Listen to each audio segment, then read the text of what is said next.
कि सैनिकों की जिंदगी और सैनिकों का काम दूसरे से उसको कंपेयर नहीं कर सकते हैं। वहां के जज साहब कर रहे हैं आखिर अपने जवानों के साथ अभी आप ये क्या कर रहे हैं, जो आपके साथ काम कर रहे हैं। एएफटी का जो इंपॉर्टेंस है या वजूद है वो धीरे धीरे खत्म होता जाए, लेकिन दुर्भाग्य बस उसके फैसले हमारी केंद्र सरकार मानती नहीं है।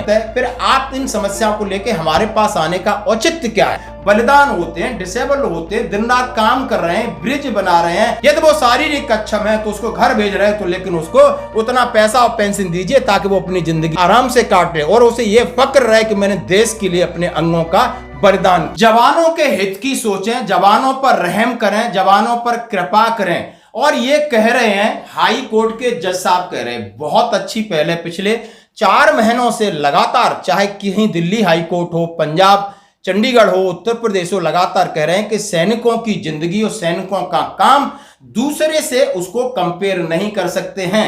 इसलिए सैनिकों की बात पेंशन की हो, सैनिकों के हक की हो, उनको अदालत में न भटकाया जाए। और फिर इन्होंने कितने शुद्ध और साफ शब्दों में कहा है, आपको बहुत अच्छा लगेगा। मामला जैसा कि मैं आपके सामने रख रहा हूं कि बहुत सारे सैनिक अभी रिटायर्ड होने के बाद 2023 के बाद कुछ हमारी पेंशन संबंधी बहुत सारी विसंगतियां होती हैं, या हमारी विडो पेंशन को लेकर बहुत सारी समस्या होती हैं, कुछ स्पेशल पेंशन को लेकर हो जाती हैं, डिसेबिलिटी पेंशन को लेकर हो जाती हैं, और सारे मामले यानी एएफटी में जाते हैं जो कि पूरा अधिकृत है इन मामलों को निराकरण करने के लिए। उसका नाम ही है आर्मड फोर्स ट्रिब्यूनल। ये जो ट्रिब्यूनल है हमारे लिए बना है, लेकिन दुर्भाग्य बस उसके फैसले हमारी केंद्र सरकार मानती नहीं है और इन फैसलों के विरुद्ध जाकर के हाई कोर्ट में याचिका दायर कर देती है कि नहीं, ये सही नहीं है। हाई कोर्ट कह रहा है जब बंदा आपका है, यानी लोग आपके हैं सेना के, उनकी समस्या है, कोर्ट आपका है जो आपको बता रहा है कि नहीं ये सही है गलत है, फिर आप इन समस्याओं को लेकर हमारे पास आने का औचित्य क्या है?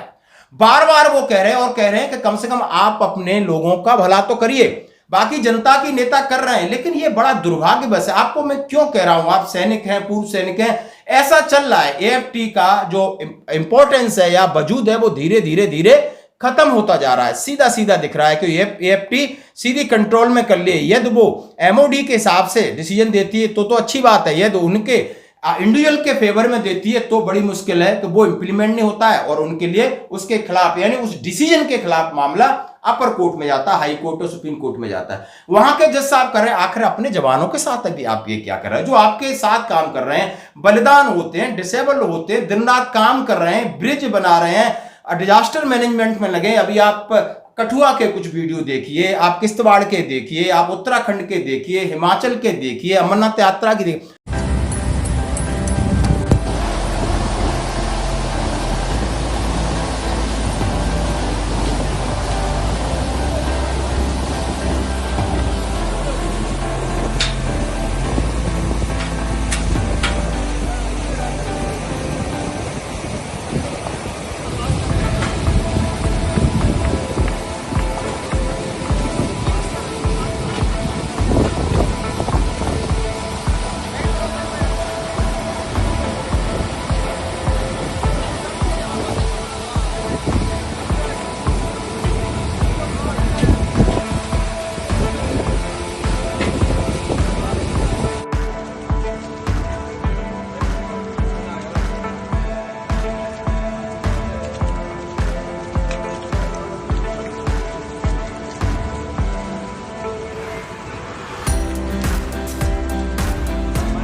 तो बीमार कौन नहीं पड़ेगा? यही पड़ेंगे कि आप लोग एसी में बैठने वाले पड़ोगे।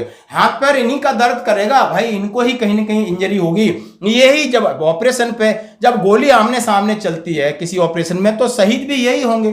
फिर जब ये प्रावधान बनाया हुआ है तो फिर आपको क्या दिक्कत है? आप समझ रहे हो मैं क्या कह रहा हूं? ये बात सत्य है और कहनी जरूरी है। अब वक्त आ गया है, बहुत सुन लिया, बहुत सुनकर के काम कर लिया, अब आपको कहना है, लेकिन संवैधानिक तरीके से कहना है, बिल्कुल तरतीब बार कहना है, अनुशासन में रह के कहना है और कहना जरूर है, चुप नहीं रहना है, हक के लिए आगे बढ़ना है। दोस्तों अब समय आ गया है, आप समझ सकते हो मैं क्यों कह रहा हूं। यहां पर चुनाव आयुक्त के खिलाफ महाभियोग जज के खिलाफ महाभियोग, पैसे मिल रहे हैं, घरों में जल रहे हैं, अपने पद पर बैठे महाभियोग, यानी उनको जबरदस्ती हटाया जा रहा है, वो हट नहीं रहे। यानी करप्शन यहां तक पहुंच गया है। बहुत सारी चीजें इस तरीके से, पुलिस हो, रेवेन्यू हो, नेता हो, पैसा ही पैसा भरा पड़ा है। ये अब बात करूं मैं देशभक्ति की। देशभक्ति का एक दिन आता है 26 जनवरी और 15 अगस्त, वहां पर झंडा सीधा नहीं पकड़ पाते, कौन सी रस्सी नीचे खींचनी है, कौन सी नहीं खींचनी, उल्टी खींचकर झंडा जो ऊपर फहराना है वो इनकी गोदी, इनके पैरों में गिर रहा है। ये देश के लोग हैं, इनको ये नहीं आता। और वहां पुलिस बढ़ के अधिकारी भी खड़े हैं। अरे कम से कम किसी फौजी को ले लो, किसी पैरामिलिट्री फोर्सेस के ले लो, इज्जत तो बची रहेगी, ट्रोल तो नहीं होगा इस तरीके से। क्योंकि मैं ये वीडियो भी आपको दिखाना चाहता हूं, क्योंकि 2 दिन पहले का है। तो आप झंडा यात्रा चली, आपको झंडा का पता नहीं चला कि उल्टा सीधा क्या होता है। इसलिए मैं हमेशा कहता हूं कि आप आज पूछ लो कई नेताओं को, राष्ट्रगीत और राष्ट्रगान में क्या फर्क है, नहीं बता पाएंगे। ये देश का दुर्भाग्य है। और यदि झंडे की इज्जत की बात आती हो, झंडे का सम्मान की आती, तो वो सैनिक जानता है, सैनिक करता है। और वो आप उनके हाथों में, झंडे को भी फक्र होता है कि मैं सही हाथों में हूं, इनके हाथों में तो झंडे को भी शर्म आती नहीं। आप देख सकते हो, मैं ट्रोल नहीं कह रहा हूं, मैं ये कह रहा हूं कि आपको नहीं समझ में आया तो व्यवस्था अपनी बदल लीजिए। बहुत हो गया तमाशा, बहुत गंदा लगता है, बहुत गंदा लगता है, दर्द होता है कि जहां पर आप रोज रिट्रीट और रैली का आप करते होगे, शायद अपने दफ्तरों में करते होगे और अपने घरों में करते हो, ऐसा लगता है। लेकिन जब इस तरीके से बहुत बड़ा ओकेजन पर आता है तो बहुत गंदा लगता है। तो दोस्तों, मामला है दिल्ली उच्च न्यायालय में। केंद्र सरकार सैनिकों को पेंशन संबंधी राहत देने के लिए सशस्त्र बल न्यायाधिकरण के लगभग हर फैसलों को चुनौती देने की लगातार की जा रही आदत के प्रति आगाह किया है। जो मैंने कहा, खबर वही है कि जो भी एफटी के फैसले आपके पक्ष में जाते हैं, केंद्र सरकार जाकर के चला जाता है। अब जज साहब परेशान है। मैं बहुत देसी भाषा में, फौजी भाषा में इसलिए कह रहा हूं।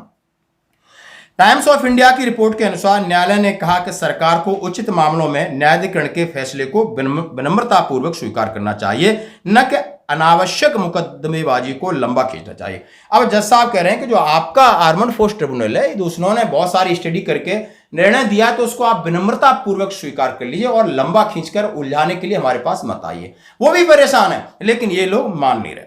न्यायालय ने भारत संघ को सलाह दी है कि उचित मामलों में सरकार को अनावश्यक मुकदमेबाजी को लंबा खींचने के बजाय न्यायाधिकरण के निर्णय को आप एक्सेप्ट कर लिए। यह मामला केंद्र ने दिल्ली एफटी की मुख्य पीठ के उस फैसलों को चुनौती दी जहां पर एक मेजर चड्डा की विधवा को विशेष पारिवारिक पेंशन प्रदान की गई थी।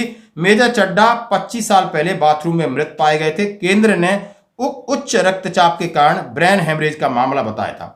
हाल ही में अप्रैल में दिए गए एक अन्य आदेश में दिल्ली उच्च न्यायालय ने सैनिकों के विकलांग पेंशन के महत्व की पुनः पुष्टि की। इस बात पर बल दिया कि सैन्य कर्मियों को राष्ट्र की सेवा में अत्यधिक शारीरिक मानसिक तनाव सहना पड़ता है। वो मामला कैसा भी, उन्होंने कहा यदि सैनिकों को तनाव है तो ये भी एक बीमारी है, क्योंकि 24 घंटे का खतरा है, जान की नौकरी है। ये माननीय कोर्ट कह रहा है, सुप्रीम कोर्ट कह रहा है, लेकिन इन लोगों को समझ में नहीं आती। न्यायमूर्ति श्री हरिशंकर, न्यायमूर्ति अजय दिगपॉल की खंडपीठ ने सशस्त्र बल न्यायाधिकरण के निर्णयों के खिलाफ भारत संघ की अपील को खारिज करते हुए 2 सैनिकों को विकलांगता पेंशन देने फैसला करने पर कहा। यहां मैं जज साहब को सलूट करता हूं। यानी ये जो लेके गए थे दोनों मामले, सरकार का पक्ष सुना नहीं, उनको नसीहत दी और कहा कि जो फैसला एएफटी ने लिया है ये सही है, आप इनको पेंशन जारी करो, एरियर दीजिए। देखो दोस्तों, वक्त बदल रहा है, वक्त बदल रहा है। बिल्कुल मैं कह रहा हूं, न्यायालय ने कहा कि सेवा से संबंधित बीमारियां, विकलांगताएं सैन्य जीवन के जोखिम का हिस्सा है। सबसे बहादुर सैनिक जिन परिस्थितियों में राष्ट्र की सेवा करता है उनमें शारीरिक बीमारियों का शिकार होने का खतरा रहता है। कभी कभी विकलांगता सादत जैसी प्रकृति हो जाती है।